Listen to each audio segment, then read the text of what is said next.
Store சீரியலை பார்த்தீங்கன்னு சொன்னால் கதிர் தனது மாமனார் முத்துவேலுடன் பேசி கொண்டிருந்த நேரத்தில் தான் அங்கே குமார் கதிருடன் சண்டை போட அதை தடுக்க வந்த முத்துவேலை குமார் தள்ளிவிட்டார்.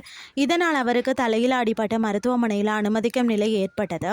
ஆனால் கதிர் தான் முத்துவேலை தள்ளிவிட்டார் என குமார் போய் கூற தற்போது கதிரை கைது செய்துள்ளனர். இந்த நிலையில் மருத்துவமனையில் அனுமதிக்கப்பட்டிருந்த முத்துவேல் கண் விழித்து விட்டார். உடனடியாக அவரை பார்க்க அவருடைய தம்பி சக்திவேல் மற்றும் குமார் இருவருமே அங்கு செல்கிறார்கள்.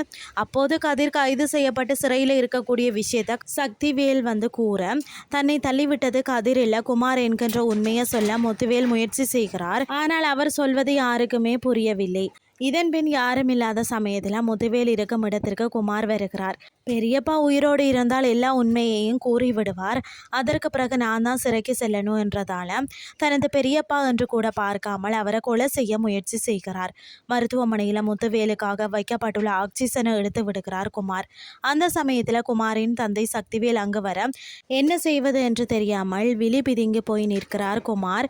இனி அடுத்து என்ன நடக்க போகுதுன்னு சொல்லி பொறுத்திருந்து பார்க்கலாம்.